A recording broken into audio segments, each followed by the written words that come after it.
Well, we've all been waiting to hear what the real deal is on the RMB, and which we will hear in just a moment. Our next speaker is Songzuo Xiang. Songzuo and I go back a ways, and I was looking at his biography, and there's almost every stone that we're touching the same thing here. He's a deputy director and senior fellow at the International Monetary Institute of Renmin University, where I happen to be a senior advisor with Bob Mundell. Unfortunately, our third member passed away last year. Ron McKinnon was number 3, a great man, certainly in the spirit of everything we're doing here. The next stone where we're touching the same thing is the Johns Hopkins University. I'm director of the Institute for Applied Economics, Global Health, and the Study of Business Enterprise, which was a sponsor, fortunately. Thank you, Jimmy, for inviting us to be a sponsor with you for this conference. And Songzuo is a fellow at the Institute at Johns Hopkins. The next thing is the official Monetary and Financial Institutions Forum, founded by David Marsh in London. And Songzuo is on the advisory board. Actually, he's the vice chairman of the advisory board. I'm just on the advisory board, but we're still on the same stone there. And we're also on the board of directors of the Stern Stewart Institute in Munich, which is a German think tank. And with that, let me just introduce you. By the way, the most important thing wasn't these stones. This is the man who has translated the collected works of Robert Mundell in Chinese. So he and Bob are tight. Songzuo.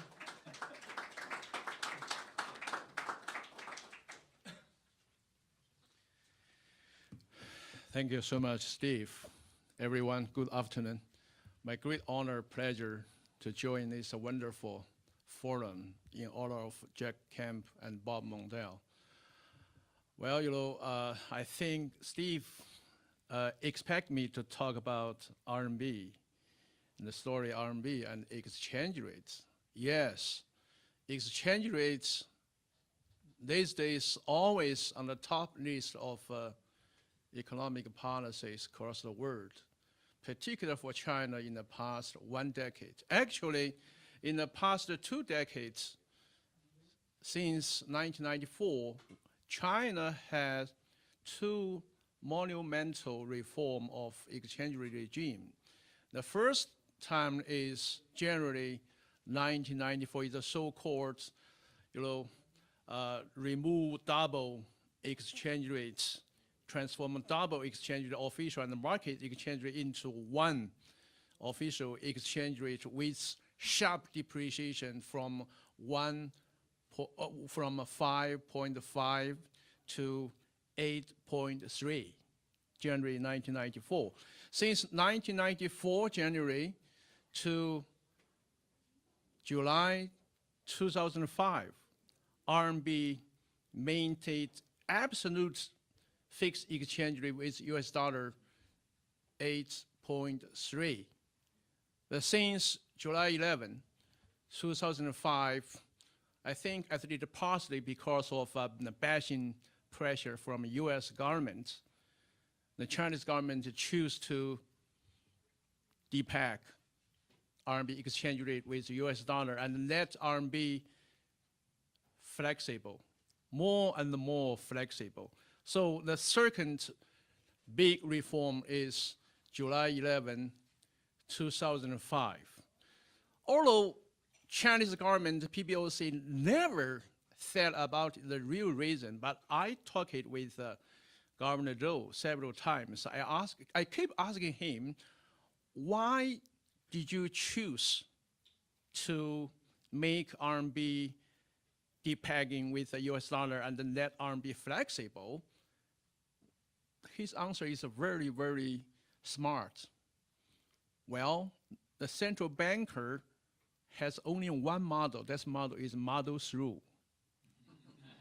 We must solve problem. We don't have, the doctorate theoretical framework to guide our action. Since then, I think the exchange rates is always one of top concerns of Chinese policies, particularly in the past 2 years after August 11, 2015, the first reform of exchange rate mechanism. And you all know President Trump, during his campaign, he promised to label China as a manipulator of exchange rate on his first day in the White House, but he never lived to his promise. But after his summit with President Xi 2 weeks ago in Florida, many Chinese people think the two guys made a great deal.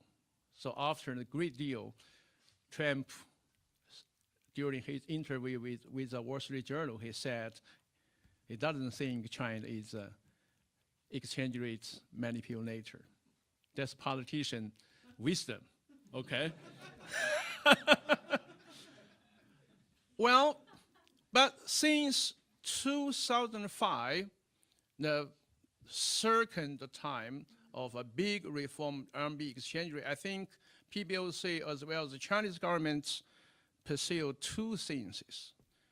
The first is more flexibility of exchange rates. I don't know why. The reason, I said, Steve, you should know, the 1994 is also the first year Bob Mondale visited China, visited PBOC and joined the PBOC for a conference. But since then, Bob Mondale visited China almost 100 times. But he always opposed, at least skeptical of any step of reform toward flexible exchange rates. Since the year of 2002, 2003, 2004, 2005, every year Bob Mondale joined so many conferences in China and supports the Chinese argument against the US government to push RMB exchange rate to depreciate, to appreciate, to be flexible. But Bob Mondale last September, he write down several words to explain his disappointment about movement of RMB exchange rates. So that's the first thing the government PBOC pursue. The second is the so-called international use. We scholars use internationalization, but the PBOC, the central bankers, officials, never use internationalization. They use international use or cross-border use of RMB. I don't know why, but there is a very delicate reason to lower down the profile of their ambition. So I will talk about very briefly the latest developments of RMB internationalization and exchange rate management. So one landmark, the landmark is,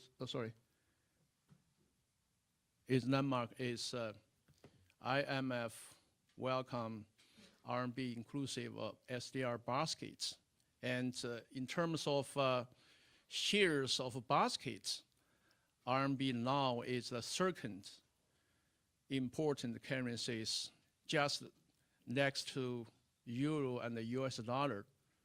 And of course, inclusion of RMB into the basket of its SDR creates so much pressure for our central bankers, because we made a promise to open up at least gradually the capital account.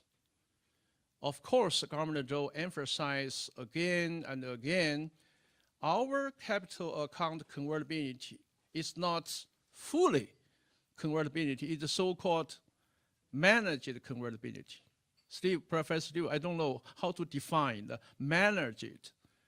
It's a new word in the vocabulary of IMF, manage the convertibility. So government do emphasize again and again, well, we should insist on manage the convertibility. However, you can see here, after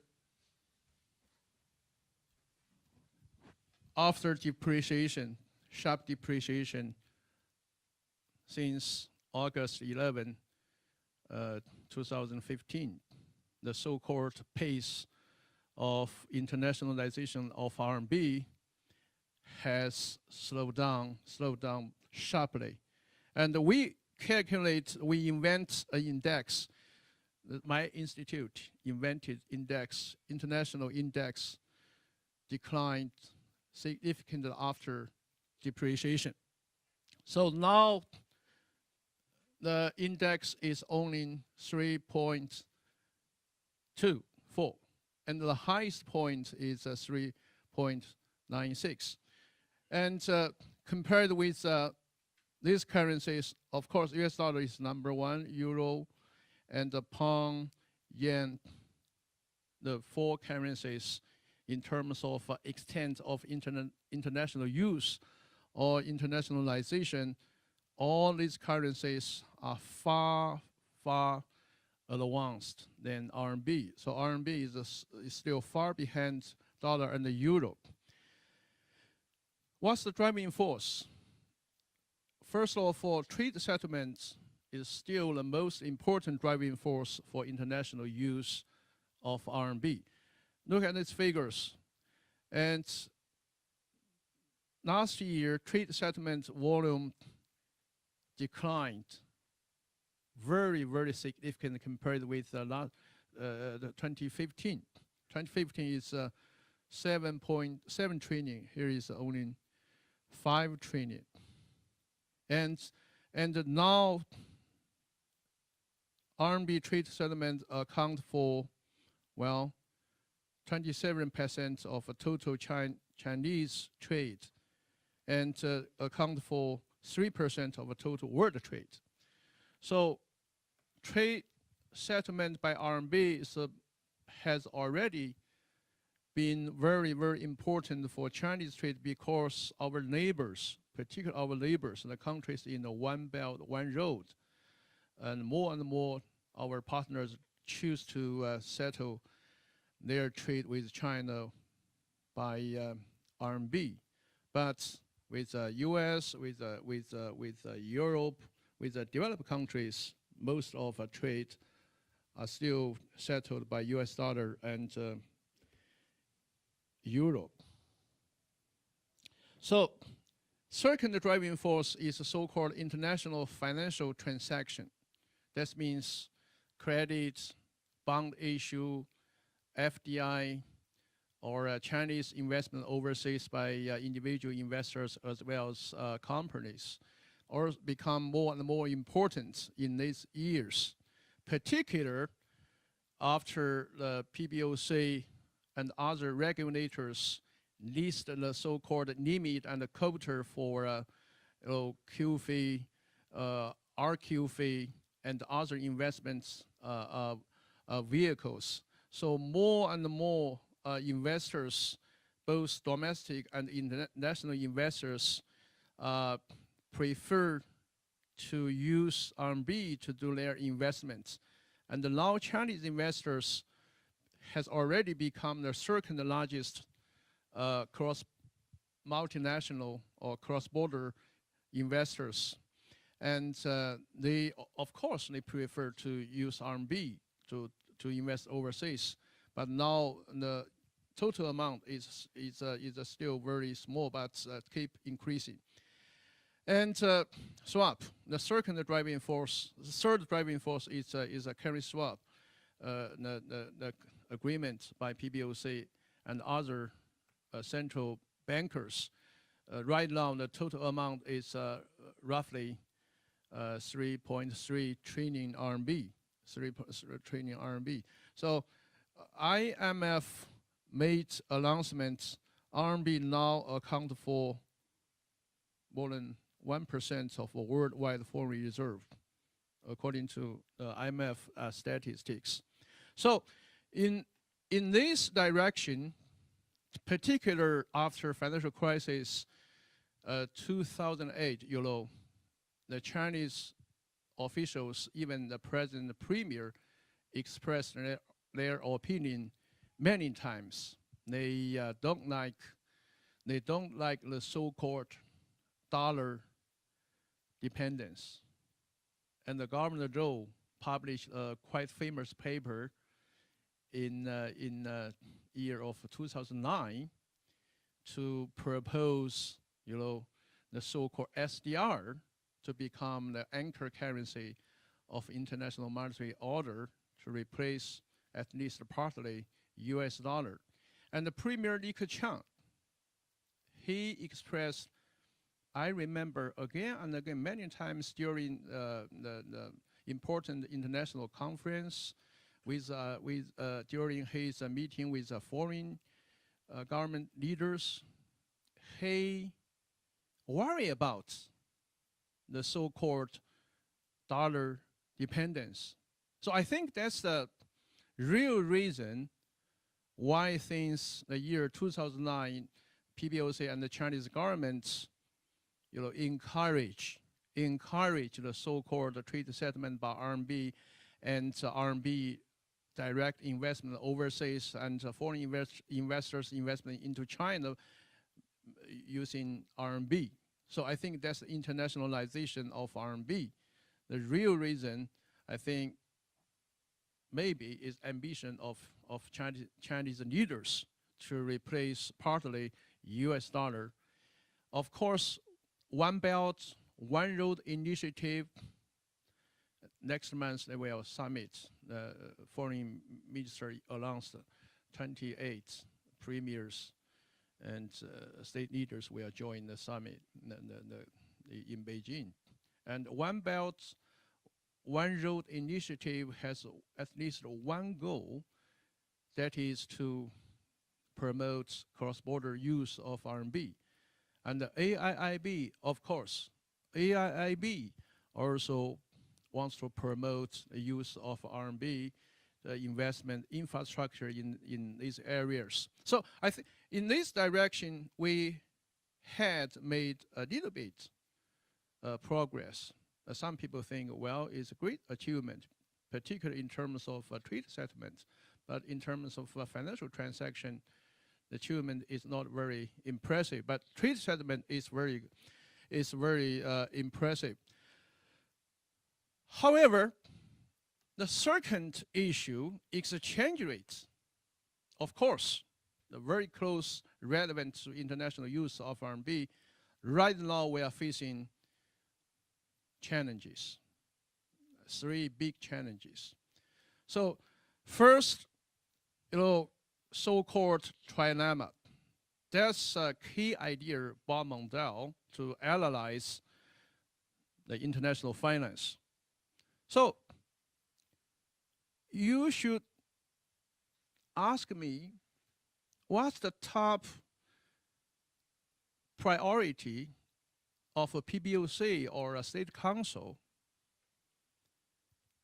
I myself sometimes must guess, even though I'm very close to deputy governors, even governor. Now 3 deputy governors of a PBOC are my classmates, very close friends. Sometimes I asking them, what's your focus point of your policy right now? Well, PBOC never announced their objective or policy framework. So that's why Governor Zhou told me we have one model, Model 3. But my guess is, our leaders, they want everything. That's the problem. They want exchange rate stability, okay? They want to maintain or increase the foreign reserve money. They worry about the decline of foreign reserve. By the end of 2015, our reserve money is almost 3.9 trillion US dollar. But in 1.5 years, decreased by more than 1 trillion. They worry about. The threshold right now is 3 trillion. If decline past the threshold of 3 trillion, they worry about, well, maybe will cause some panic. So they want stable foreign reserve money, even increase of foreign reserve. And of course, they want independent monetary policy. So how can we manage the trilemma? 3 days ago, Wall Street Journal has a one-page, very long article to talk about how Chinese manage the trilemma. So if you choose stability of exchange rates, okay, you want independent monetary policy, of course you need to control the capital accounts. So that's the current choice. Particular before the 19th Congress of Communist Party, before the Congress, the 19th Congress of Communist Party, the keywords of any policy is stability. Okay, the president will, strengthen his power further. So before Congress, everything must be very, very careful. And stability is the key word for any policy. So this year, I think the PBOC and the City Council will choose the stability of exchange rate, foreign reserve money, and at least they will sacrifice a little bit independence of monetary policy. So I think that's my best guess. My best guess. Not easy, of course, to stabilize exchange rates. My classmates working in the PBOC sometimes privately they complain with Fed, U.S. Fed policy, and they told officials, the Treasury officials and the Fed officials, you ask us to stabilize exchange rates.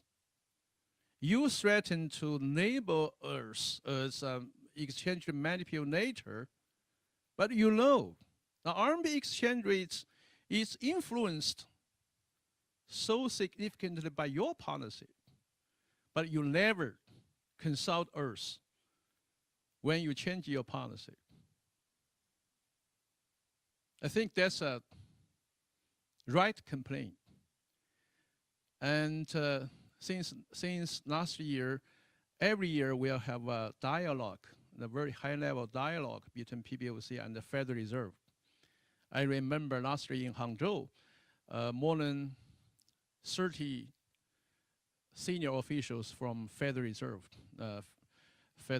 headquarters and the New York Fed to join the dialogue. A very, very productive, very, very good dialogue. And during the 2 days meetings, we exchange opinions, and so we complain each other. I think that demonstrates we need coordination, cooperation of monetary policy, particularly between or among the big economies. However, right now, the PBOC must model through itself. So, not easy. Because why? As you all know, exchange rate depreciation, the pressure of RMB depreciation doesn't come from management of policy, doesn't come from management of foreign reserve or so-called reforming of exchange regime come from the real economy. The prices of marble in the real estate markets, the prices of so many commodities, products, service are much, much higher than here. So personally I know, so many Chinese individual investors, companies, rush to transfer money outside to buy something, to buy property here, Canada, Australia, New Zealand, UK. I think that's the pressure of depreciation. How can one contain such pressure? So now we tighten control. We never use the control. Capital control is a bad word. We never use the capital control. We use the new words, prudential. Prudential regulation, okay? That's very good. That's from vocabulary of IMF. So IMF is a great inventor of new words. It's good words. So now we don't talk about capital control. We talk about improvements of management, prudential, regulation, surveillance. But, but second change, not trilemma, is domestic financial risks. Look at after, flexible exchange rate become more and more flexible, and we lift the control of capital flows. Chinese domestic financial markets has more and more close connected with foreign international financial markets.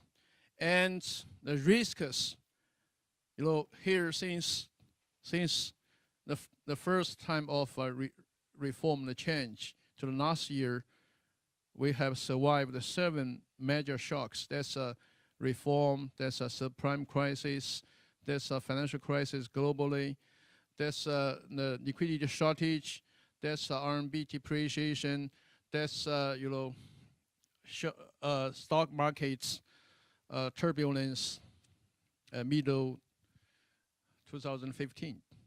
So I think domestic financial risks has become obvious and great and greater. So the top concern, absolutely top concern right now for Chinese economy is how to manage, or can we manage, the financial risks originated from a so high leverage ratio of local governments as well as non-financial companies. That's, of course, I just mentioned, is also key reason for RMB to depreciate, the pressure to depreciate. So I think in this sense, the PBOC will change its policy from this year, at least partly. That means PBOC will not loosen its money supply or credit creation further. The leverage ratio for non-financial companies average in China is almost, 3 times of U.S. companies, and more than 2 times of Japanese companies. More and more companies cannot service payments of principal and interest. So that's a very worrying single. The third challenge, of course, is transform the growth model. The growth model, basically, the growth rate is a decline further and further. 2015 is 6.9, last year is 6.7, and this year premier setup, the target is roughly 6.5% about. But first quarter, of course, is a big surprise, is 6.9%. just because of infrastructure investments increasing so much in the first quarter this year. But many people believe second quarter, third quarter, fourth quarter, the GDP growing will decline maybe sharply because of the private investment is still very, very slow. And consumption is not very strong. And export last year is a negative 2%. But this year, we don't expect it will become net positive. It will be also negative. It decline. So taking account all those three driving forces, the GDP growth will decline further. And of course, for any currency to become real international currency, I think there are three preconditions. First is a large-scale innovative economy. Second is a deep financial market. The third is good governance, rule of law. But for large scale, yes, we meet. Second, partly we meet. Third, we only partly meet, still less. So for RMB to become real international currency, we have much things to issue to deal with, so many things to do. It's a long way to go. So I remember Bob Mondale in China always emphasized, if things is okay, why do you want to change? And before 2005, the year of 2005, the Bob Mondale met with the Premier Wen, the former Premier Wen Jiabao, and he told Premier Wen, your exchange regime is good for your growth. Don't change it. Don't change it. Things is okay. Why do you want to change? But in the past 1 decade, we changed it more and more flexible. I don't know it's good or bad. There's no strong empirical evidence to support the flexibility of RMB. Of course, PBOC governor and other scholars write so many papers to support the reform. Personally, I always oppose the reform. I talk these issues with so many people. They cannot give me a very strong, convincing argument to support the flexibility of exchange rates. But now we cannot come back. I cannot come back. So after 19th Congress this autumn, I predict the exchange rate RMB will become more and more volatile. And they will net RMB depreciate, maybe depreciate to 7.3, even 7.5. Otherwise, you must allow the foreign reserve money to decline. So I think the priority for top leaders, they won't have foreign reserve money. They don't want to sacrifice so much foreign reserve money to defend exchange rates. But after Congress, after this year, maybe RMB will resume a momentum of depreciation. I don't know. That's my best guess.